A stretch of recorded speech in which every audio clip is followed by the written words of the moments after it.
నమస్తే, welcome to think Andhra. నేను మీ మాణిక్.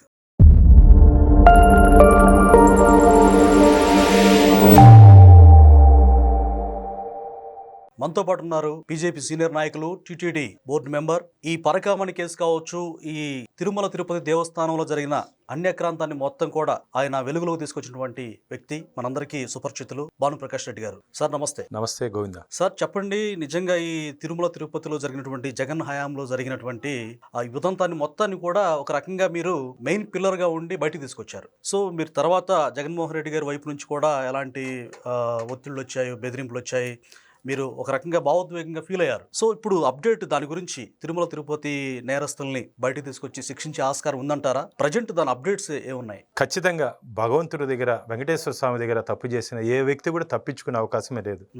అందరూ అనుకుంటారు స్వామివారు అభయహస్తంతో ఉన్నాడని. వెంకటేశ్వర స్వామి ఈరోజు ఉగ్ర నరసింహుడయ్యాడు. ఆయన దగ్గర ఎవరు తప్పు చేశారో వాళ్ళందరినీ శిక్షించే సమయం ఆసనమైంది, దగ్గరలోనే ఉంది, తొందరనే అవుతుంది. ఎందుకంటే పరకామణి నుంచి, తులవారం నుంచి, స్వామివారి ప్రసాదం దగ్గర నుంచి అన్ని అవినీతి, ధార్మిక క్షేత్రాన్ని ధనార్జన క్షేత్రంగా, ధార్మిక క్షేత్రాన్ని ఒక రాజకీయ పునరావాస కేంద్రంగా మార్చినటువంటి దుర్మార్గుల్ని ఏ విధంగా శిక్షించాలో ఆ విధంగా ఆల్రెడీ శిక్ష పడిపోయింది వాళ్ళకి. 11 స్థానాలకే పరిమితం చేశాడు స్వామివారు. ప్రజల ఆగ్రహంతో పాటు భగవంతుడి ఆగ్రహం కారణంగా 11 స్థానాలకు పరిమితం చేసి ప్రతిపక్ష హోదా నాకు కావాలని చెప్పి అడుక్కునే పరిస్థితి తెచ్చినటువంటి వ్యక్తి కలియుగ ప్రత్యక్ష దైవం వెంకటేశ్వర స్వామి. ఇప్పటికే వాళ్ళకి కావాల్సినటువంటి శిక్ష వేసేశాడు. ఇంకా ఏదో చెయ్యాలా, ఏదో సాధించాలని చెప్పి రాజకీయంగా మమ్మల్ని ఎదుర్కొనే ధైర్యం లేక భగవంతుడిని అడ్డం పెట్టుకుని ఆ క్షేత్ర పవిత్రతను దిగజేర్చే విధంగా ఆధారాలు లేకుండా, మళ్ళీ చెప్తున్నా, ఆధారాలు లేకుండా, ఆధారాలు వీళ్ళే అక్కడ పెట్టి దాన్ని ఆధారంగా తీసుకొని ఒక అసత్య అబద్ధపు ప్రచారాన్ని ప్రజల్లోకి తీసుకొని భక్తుల్లో తీసుకోబోయే ప్రయత్నం చేస్తున్నారు.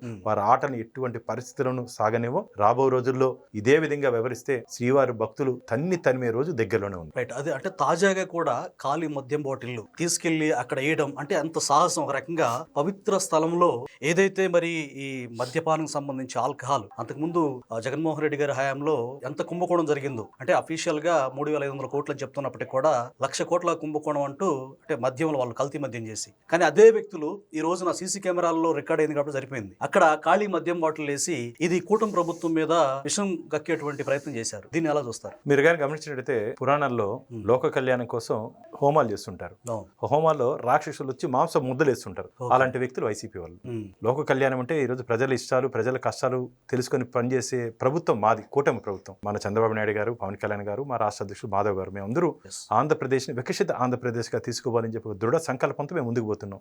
వాళ్ళు 5 ఏళ్లు దాచుకునేదానికి సరిపోయింది. వైసీపీ వాళ్ళకి దాచుకునేదానికి సరిపోయింది. మా ప్రయత్నం అంతా ఆంధ్రప్రదేశ్ అభివృద్ధి ప్రదేశ్ గా ముందుకు తీసుకోవాలని చెప్పి అనుకుంటుంటే 5 సంవత్సరాలు ఏం చేశారు తెలుసా? వాళ్ళు అన్నపూర్ణ ప్రదేశ్ ఉంటే ఆంధ్రప్రదేశ్ అవినీతి ప్రదేశ్గా, అరాచక ప్రదేశ్గా, అవినీతి ప్రదేశ్గా, అక్రమాల ప్రదేశ్గా, పూర్తిగా మధ్యాంధ్ర ప్రదేశ్గా, గంజాయి ప్రదేశ్గా, అంతకు మించి ఆంధ్రప్రదేశ్ ని అంధకార ప్రదేశ్గా చేస్తారు. పూర్తిగా దాని నుంచి బయటపడేదానికి అనుభవం ఉన్నటువంటి మన ముఖ్యమంత్రి చంద్రబాబు నాయుడు గారికి ఏడాది బట్టింది గాడి మీద తీసుకుని వచ్చేదానికి. మాకు ఇప్పుడు టేక్ ఆఫ్ అవుతున్నాం ఆంధ్రప్రదేశ్. ఆ గాడి మీద వారు చేసిన అప్పులు కానీ, వారు చేసిన దుర్మార్గాలు అన్ని, ఇంత అనుభవం ఉన్నటువంటి ముఖ్యమంత్రికి ఇంత సమయం పట్టింది.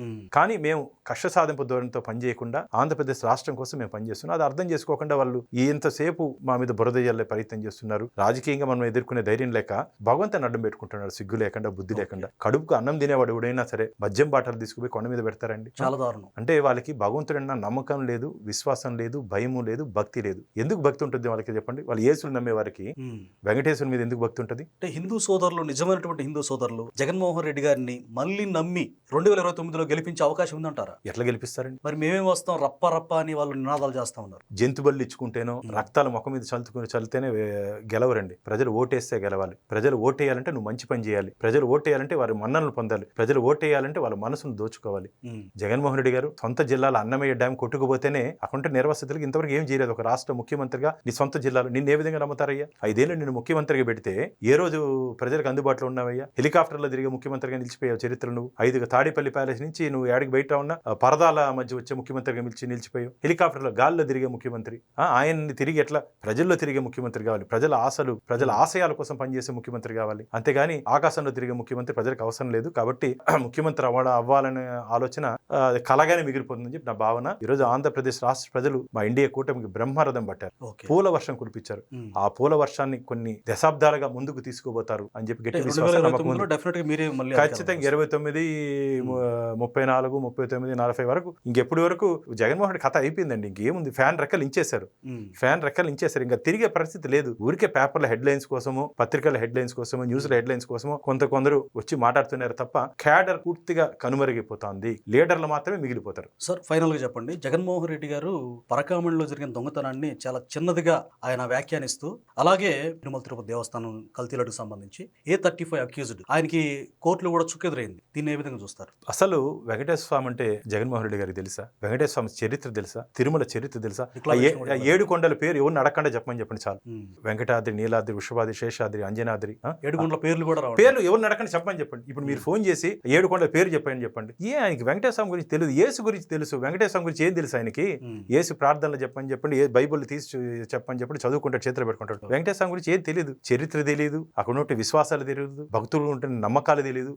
మా దౌర్భాగ్యం అలాంటి వ్యక్తి ఆంధ్రప్రదేశ్ రాష్ట్ర ముఖ్యమంత్రి అయినాడు.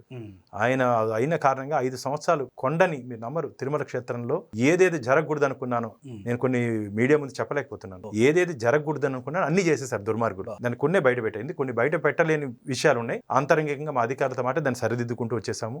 జగన్మోహన్ రెడ్డి ఎంత అపచారం చేశారంటే, సాక్షాత్ వెంకటేశ్వర స్వామి మూల విరాట్ అంటే లోపలికి వెళ్ళిన తర్వాత భగవంతుడు స్వయంభు, ఆయన కింద పక్కన సీతారామ లక్ష్మణులు ఉంటారు. సీతారామ లక్ష్మణులు అంటే రాముడికి వేలు 2021లో తెగిపోయింది ఆ విగ్రహానికి.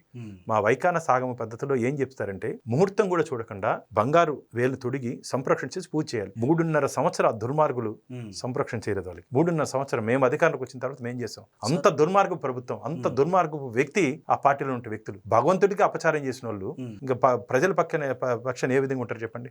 ప్రకాష్ రెడ్డి గారు, జగన్మోహన్ రెడ్డి గారు లాంటి వ్యక్తి అంటే దేశంలో ఆర్థికంగా బలవంతుడు, ఆయనతో మీరు ఒక రకంగా ముఖాముఖి యుద్ధానికి పూనుకున్నట్టుగా, అంటే న్యాయపరంగా ధర్మం ప్రకారం, కానీ మిమ్మల్ని ఆయన టార్గెట్ చేశారంటారా? మీకేమన్నా హాని తలపెట్టే ప్లాన్ జగన్మోహన్ రెడ్డి గారు చేస్తున్నారా? చేస్తే చేసుకోనండి, తాటాకు చెప్పులకు భయపడే ప్రసక్తే లేదు. నేను మీరు అన్నారు కేసులు 8 కేసులు వేసా జగన్మోహన్ రెడ్డి గారు తీసుకున్న నిర్ణయాల మీద, ఆ ప్రభుత్వం తీసుకున్న నిర్ణయాల మీద. 8 ధర్మమే గెలిచింది, 8 వెంకటేశ్వర స్వామి గెలిచాడు. అది చాలా నాకు తృప్తి. ఏం చేస్తారండి? మహా అంటే చంపపోతారా? చంపని. మా తల నరికినా సరే నా మొండెం పోయి అడ్డుకుంటుంది. నేను చాలా సందర్భాలు చెప్పిన, నా తల నరికినా సరే నా మొండెం పోయి అక్కడ జరుగుతున్నట్టు అవినీతి అక్రమాలు అడ్డుకుంటుంది. ఇది భగవంతుడి ఇచ్చినటువంటి ప్రసాదంగా, భగవంతుడి ఇచ్చిన జీవితంగా నేను భావిస్తున్నా. ఈ రోజు నన్ను ఎక్కడికి పోయినా సరే పెద్దల ఆశీర్వాదం ఉంది. నేను ఈ రోజు నిన్న తిరుపతి నుంచి ఎయిర్పోర్ట్ లో వస్తా ఉంటే ముసిలి వాళ్ళ పాపం పెద్దోళ్ళు దంపతులు దగ్గరికి పిలిచి, భానుప్రకాష్ నువ్వే కదా ధర్మం కోసం పోరాటం చేస్తున్నావు, అట్లాగే చెయ్యి, స్వామివారి ఆశీర్వాదంతో పాటు నా ఆశీర్వాదం ఉంటుంది అన్నాడు. సో మొన్న ఒక వ్యక్తి అయితే కాకినాడ నుంచి, రాజమండ్రి నుంచి ఫోన్ చేశాడు. ఎంత సంతోషం వేసిందంటే, నాకు 85 సంవత్సరాలు అంట అతను. చాలా పెద్ద ఫోన్ చేసి, నేను బ్రాహ్మణుని, రోజు స్వామివారిని ఆరాధిస్తా, రోజు పూజ చేస్తా, నేను భగవంతుని ఒకడే కోరుకుంటున్నా, నా ఆయుసుని నీకు ఇమ్మంటున్నాను అని చెప్పాడు. దానికన్నా ఏం కావాలి చెప్పండి నాకు? అంటే ప్రజల ఆశీర్వాదం ఉంది, ఆశీర్వాదం చాలా నన్ను బ్రతికిస్తుంది. ముఖ్యంగా భగవంతుడు నాకు రక్షణగా నిలిచాడు. వెంకటేశ్వర స్వామి నా వెనకాల ఉండి నడిపిస్తున్నానని చెప్పి ధైర్యం ఉంది. ఈ తాటాకు చెప్పులకు భయపడే ప్రసక్తి లేదు. కాబట్టి భగవంతుడే నన్ను రక్షించుకుంటారు. ప్రజల ఆశీర్వాదం నాకుంది. Thank you. గోవిందన్.